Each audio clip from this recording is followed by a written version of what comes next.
Now, from the accent, you're from Texas originally. I'm an original Texan. Whereabouts in Texas? Right smack dab in the middle. It was a little place called Blue Ridge, and the nearest town was Hamilton, Texas. And I have a picture of the schoolhouse I attended. Okay. I measured the foundation of the school after it was torn down and got the dimensions, and then found an old picture, and then the next time I went out, the foundation was gone, so I just got under the wire, and I have a 4x5 painting of the school I attended. My mother attended. One-room school? No, 4 rooms with a rooms. big auditorium upstairs. Wow. Because we had programs, community programs all the time. So it was a small community then? Yes, it was about from all the way from 2 to 6 people in each class, Okay. or 8 people in some cases. And the last year I attended, all of the high schoolers had gone to the big school in town. Hamilton's just 3,000, but I thought it was a big school in town. And I was the oldest girl in the school. I felt so special because if the 2 teachers were getting the auditorium ready for a program, I got to go into the little room and teach. And I actually taught. You know, I was about 12, and I had so much fun teaching the little kids.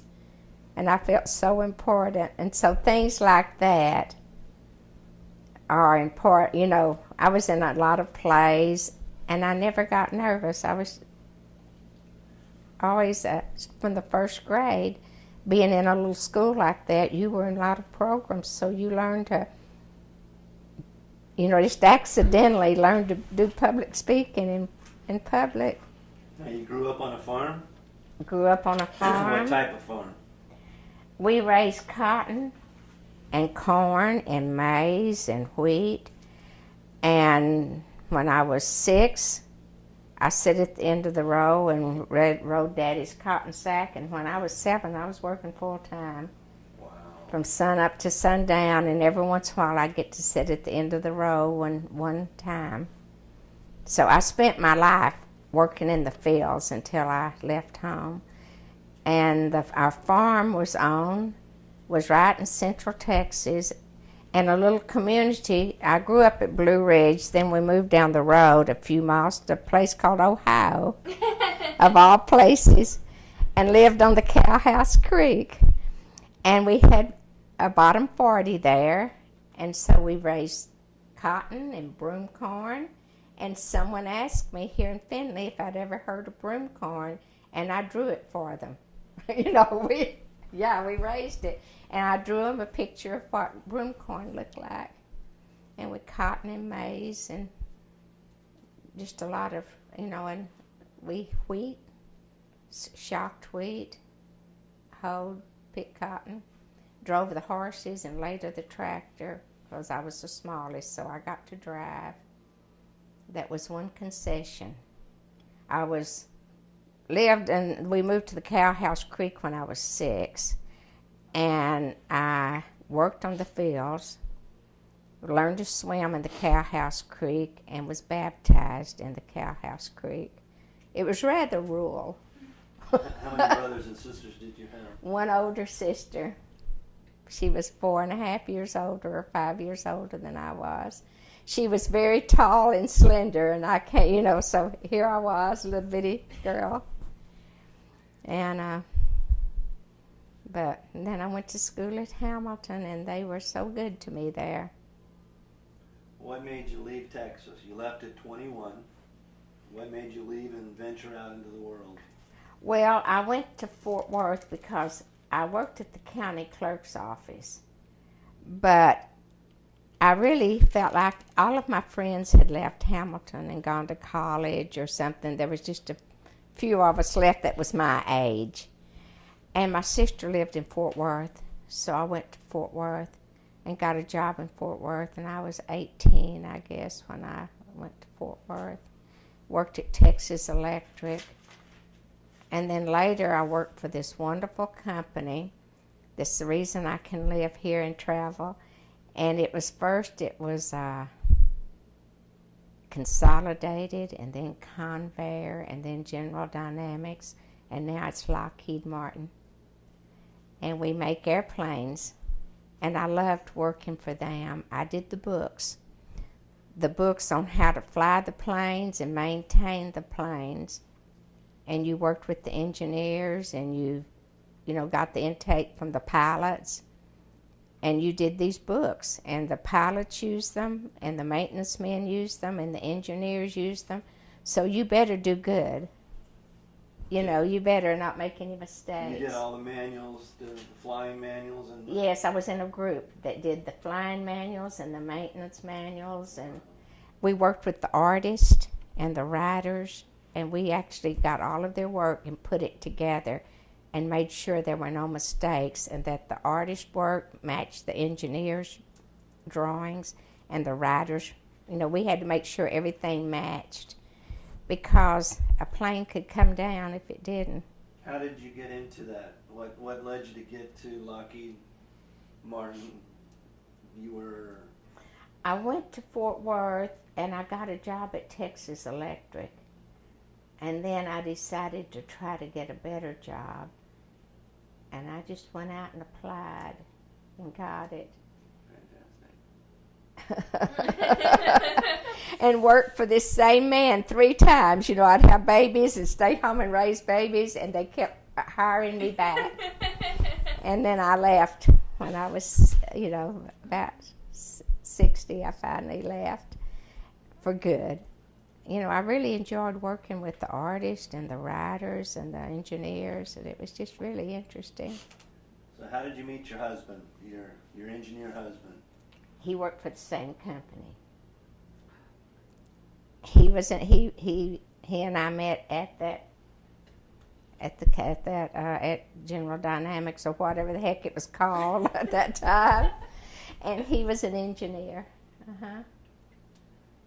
And a writer. He did quite a bit of writing. So did you have an office romance then? Pretty much. He worked in a different group than I did, but we would do their books. And so finally he asked me out. And was it love at first sight?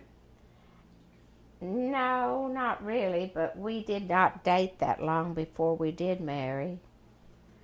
And he was already in his 30s, so we had children, 2 children, best kids you ever met.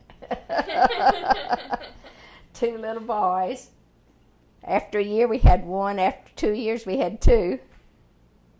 And they were the best kids. And you just ask their teachers, they'll agree. And you were married for how many years then?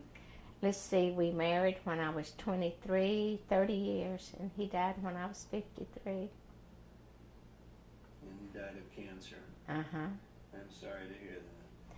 He was on his way to MD Anderson in the car with me, and he died in the car beside me.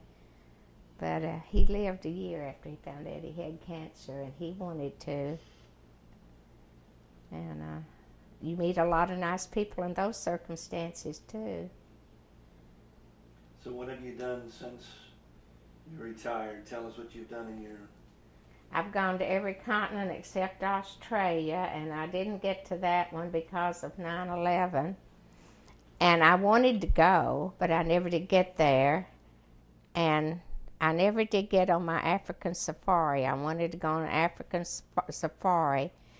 But the Himalayan mountains was what I really wanted to do, and that was, it's the world situation that canceled that. It was a 3-week hike, and I didn't get to do that. Now, you like to hike?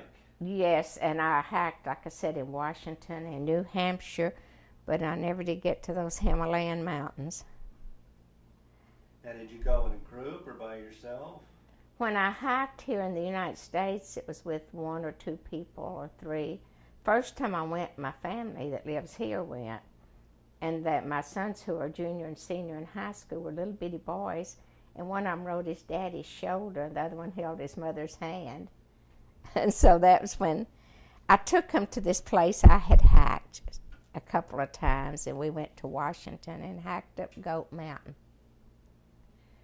That was my favorite place to hike, but New Hampshire was nice too.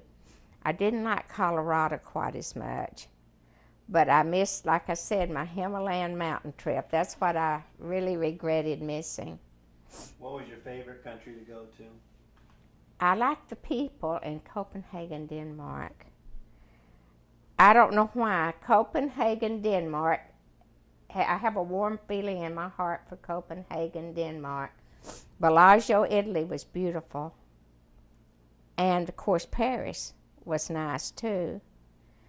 And I went to every continent except Australia. Now, you have grandchildren? Right here in Findlay. How many? Two? Two. Two boys? Samuel and Alexander. They're juniors and seniors in high school. So what brought you to Findlay from Texas? My son and his wife. Right there. And the fact I had never lived out of Texas. I'd traveled all over the world, but never lived out of Texas. I'd always lived like in a 120-mile radius. And if you're going to spread your wings, you better do it. So I've been up here over 2 years now. 2 years? Uh-huh. What do you think of Ohio? Well, I visited it several times, so I knew what I was getting into. I used to come here, drive from, it was a 2-day trip from Fort Worth, and I would drive up here. And my daughter-in-law would send me out to these places to do volunteer work, so I knew a lot of the people here. You know, at the school, Wilson Vance, and at the administration building. And I'd go get their cars fixed, so I knew Findlay very well. Better than I do now because my kids kept my car, and so I haven't been driving. I lost my night vision. And I haven't been driving, so I feel like I don't know Findlay as well now, living in it, than I did when I used to visit and do all these errands and run all over Findlay. I understand you're an artist. Oil and acrylics, and some of my art's in here, and some's in Texas, and some's at my son's house. But I have a few pieces in here if you want to see it after a while. You bet. How did you get started in painting? All of my life, people asked what I wanted to do, and I said I wanted to be a writer and a painter, but I never really took any classes or any lessons. And then I just decided to start drawing some. And then I started, a few years ago, I moved to this house that had a screened-in cement porch. I glassed it in, tiled it, got a big table, and set up my 2 easels and had at it. Oh, wow. So you're self-taught. Yes, and the first person that saw my first painting, I asked her, she's a very serious person, and I said, okay, tell me the truth. Be honest, what do you think of this? And she said, how much would you charge for this? And she has it hanging on her wall now. I gave it to her. Now, do you still paint here? I noticed you've got your easel and your... I have my easel, and I have not laid... I've had that easel there over a year, and I have not laid any paint to it yet. I haven't painted anything. But what my project I want it to be are the buildings, the first project, are the buildings in Russia. Have you ever been to Russia? No. They're old buildings before, communism came, are the most beautiful buildings in the world. And I went online to find the buildings I had visited. I only paint the places I've visited. And I went online and I got St. Basil's and St. Isaac's and Catherine the Great's Palace and Peter the Great's Palace. And I want to paint the buildings of Russia and then start doing some of the other things.